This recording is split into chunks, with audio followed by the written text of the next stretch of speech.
Hi users, welcome to SJK channel. ఈరోజు మనం GDP of India గురించి కొంచెం తెలుసుకుందాం. అసలు జీడిపి అంటే ఏంటి? జీడిపి అంటే ఒక దేశంలో ఉన్న వ్యక్తులు ఆ దేశంలో ఒక సంవత్సరంలో సృష్టించిన సంపదని సింపుల్గా జీడిపి అంటారు. జీడిపి అనేది ప్రజెంట్ మన దేశం జీడిపి $3.6 ట్రిలియన్ ఉంది.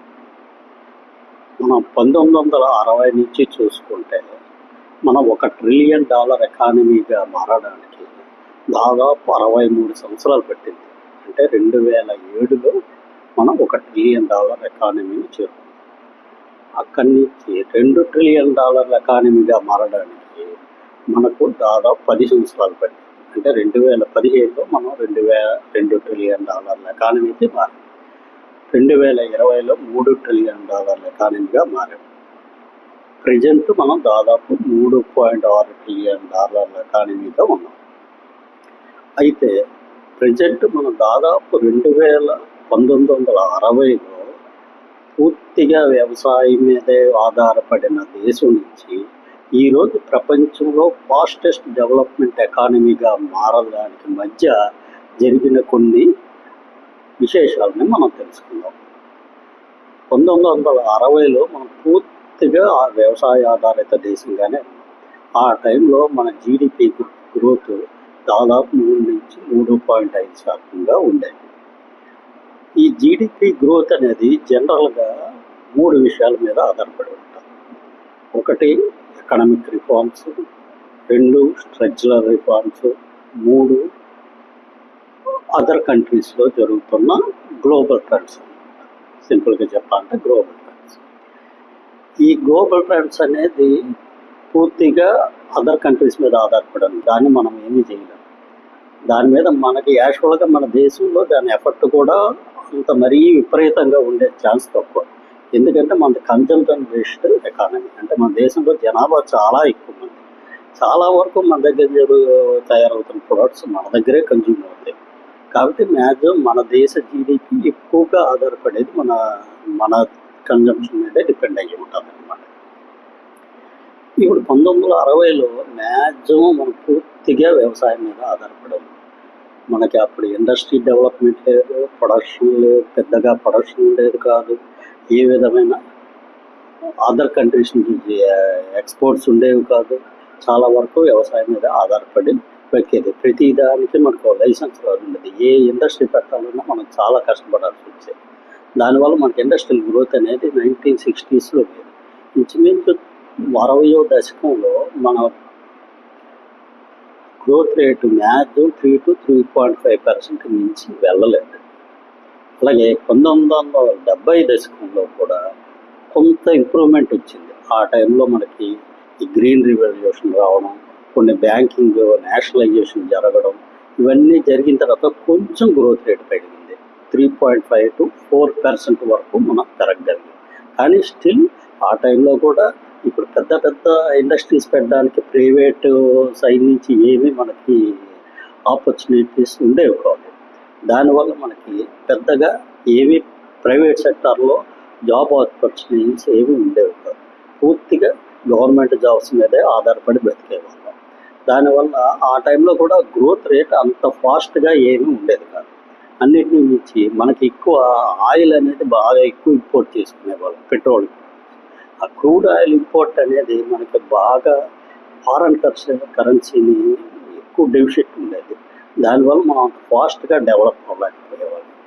తర్వాత 80స్కి వచ్చేటప్పటికి కొంతవరకు రిఫార్మ్స్ అనేవి స్టార్ట్ అయ్యాయి. ఇందిరాగాంధీ టైంలో కొంతవరకు, రాజీవ్ గాంధీ వచ్చిన తర్వాత కొంచెం రిఫార్మ్స్ అనేవి బాగా మొదలయ్యాయి. ఆ రిఫార్మ్స్ స్టార్ట్ అయిన తర్వాత మన గ్రోత్ రేటు 5 to 6% వరకు పెరిగింది. ఆ తర్వాత యాక్చువల్గా ఆ టైంలో మనకి ఆయిల్ డెఫిసిట్ అనేది బాగా ఎక్కువ ఉండేది. దానివల్ల మన విదేశీ మార్గద్రవ్యాలు పూర్తిగా అడుగుండిపోయాయి. ఆ టైంలో యాక్చువల్గా ఒక 2-3 వారాలకు మించి ఇంపోర్ట్స్ చేసుకోవడానికి మన దగ్గర సరిపడే డాలర్ నిల్వలు కూడా ఉండేవి కాదు. ఆ టైంలో మన బంగారం అనేది వేరే చోట తాకట్టు పెట్టి అప్పులు తెచ్చుకోవాల్సిన పరిస్థితిలోకి వచ్చేసాం. ఆ టైంలో 90స్లో పివి నరసింహరావు గారు గవర్నమెంట్ ఆర్థిక మంత్రిగా మన్మోహన్ సింగ్ గారు వచ్చిన తర్వాత చాలా వరకు ఎకనామిక్ రిఫార్మ్స్ అనేవి స్టార్ట్ చేశారు. అంటే పూర్తిగా గ్లోబలైజేషన్ వైపే వెళ్ళడానికి మొదలెట్టారు. అప్పటి నుంచి మన గ్రోత్ స్లోగా మొదలైంది అనమాట. ఆ టైంలో మన గ్రోత్ రేటు జనరల్గా మన 6 to 7% వరకు వెళ్ళింది.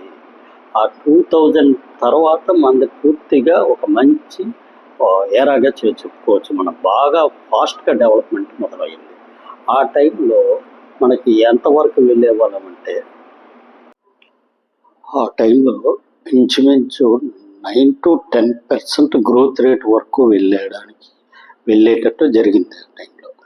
దీనికి మెయిన్గా పివి నరసింహారావు, మన్మోహన్ సింగ్ తీసుకొచ్చిన ఎకనామిక్ రిఫార్మ్స్తో పాటు ఆ తర్వాత వచ్చిన వాజ్పేయి గవర్నమెంట్ కూడా వాటిని కంటిన్యూ చేసింది. ఇక్కడ మెయిన్గా జరిగింది ఏంటంటే సర్వీస్ సెక్టర్ బాగా డెవలప్ అయింది. సర్వీస్ సెక్టర్లో ముఖ్యంగా IT industry, financial sector, telecommunications, banking రంగం, అన్ని విధాలుగా డెవలప్మెంట్ అనేది పూర్తిగా స్టార్ట్ అయింది. ఇదే టైంలో ఈ పబ్లిక్ సెక్టార్ అండర్టేకింగ్స్లో కొంచెం కొద్దిగా మనకున్న షేర్ని మోనిటైజ్ చేసుకోవడం, అంటే పూర్తిగా గవర్నమెంట్ అనేది ఇంతకుముందు 1960s 70sలో గవర్నమెంటే ఇండస్ట్రీస్ని రన్ చేసేది. 2000 దాటిన తర్వాత ఆ బిజినెస్ మీద కాన్సన్ట్రేషన్ తగ్గించేసి ఓన్లీ మౌలిక సదుపాయాల మీద పూర్తిగా కాన్సన్ట్రేషన్ చేయడం మొదలుపెట్టింది. అట్లా మొదలు పెట్టడం వల్ల మనకి సర్వీస్ సెక్టార్లోని బాగా ఇంప్రూవ్మెంట్ కనిపించింది. దాంతో మన జీడిపి అక్కడి నుంచి కొద్దిగా ఫాస్ట్గా పెరగడం మొదలైంది అనమాట. ఈలోపు మన గ్లోబలైజేషన్లో కూడా మనకు చాలా వరకు ఐటీ ఇండస్ట్రీస్ వాళ్ళు ఎక్కువగా జాబ్స్ రావడం, ఐటీ డెవలప్మెంట్ బాగా జరగడం వల్ల చాలా ఎక్కువగా మనం వీటిలో ఎంప్లాయ్మెంట్ కూడా జనరేషన్ కూడా బాగా జరిగింది అనమాట. ఆ తర్వాత మెయిన్గా 2014 తర్వాత చాలా వరకు స్ట్రక్చరల్ రిఫార్మ్స్ జరిగాయి.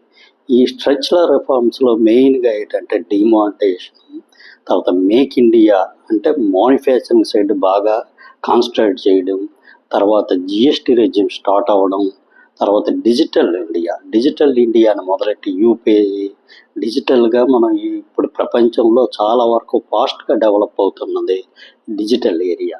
దీంట్లో మెయిన్గా యూపీఐ పేమెంట్ ఫస్ట్ స్టార్ట్ చేసింది ప్రపంచంలో యూపీఐ పేమెంట్స్ మనమే. ఇక్కడి నుంచి మేక్ ఇన్ ఇండియాని మొదలెట్టి మ్యానుఫ్యాక్చరింగ్ సైడ్ కూడా బాగా డెవలప్మెంట్ చేస్తున్నాము. మెయిన్గా పూర్తిగా మనం మౌలిక సదుపాయాల మీద బాగా ఎక్కువ కాన్సన్ట్రేషన్ చేసాము. దానివల్ల కొద్దిగా ఫాస్ట్గా డెవలప్మెంట్ అనేది మొదలైంది. మన ప్రజెంట్ సిచ్యువేషన్లో దాదాపు ప్రతి 18 monthsకి $1 trillion ఎకానమీని యాడ్ చేసుకుంటూ వెళ్తామని చెప్పి ప్రస్తుతం మనం ఎక్స్పెక్ట్ చేస్తున్నాం. దీని ప్రకారం దాదాపు 2030-31 కల్లా దాదాపు $7 to 8 trillion ఎకానమీగా మనం మారడానికి చాలా వరకు ఛాన్స్ ఉంది. అప్పుడు మనం ప్రపంచంలో 3వ అతిపెద్ద ఆర్థిక వ్యవస్థగా మనం ముందుకు నడుస్తాం. దీనికి మనకు ఏమైనా ఛాన్స్ ఉన్నాయంటే చాలా వరకు ఛాన్సెస్ ఎక్కువగానే ఉన్నాయి. ఎందుకంటే మనకి యూత్ పాపులేషన్ అనేది బాగా ఎక్కువ. నాకు తెలిసి ఇంచుమించుగా మన యావరేజ్ ఏజ్ 28 సంవత్సరాలు. అంటే ప్రపంచంలో యూత్ పాపులేషన్ చాలా ఎక్కువ ఉన్న దేశాల్లో మనది ముందుగా ఉంది. యూత్ పాపులేషన్ ఎక్కువ ఉందంటే పనిచేసే జనాభా ఎక్కువ ఉందని. పనిచేసే జనాభా ఎప్పుడైతే ఎక్కువ అవుతుందో ఆటోమేటిక్గా జీడిపి పెరుగుతుంది అన్నమాట. కాబట్టి ముందు మన నెక్స్ట్ వచ్చే డెకేడ్ అంతా చాలా వరకు ఇండియాకి ఫైనాన్షియల్గా చాలా హెల్ప్ఫుల్గా ఉంటుందని ఆశిస్తున్నాం.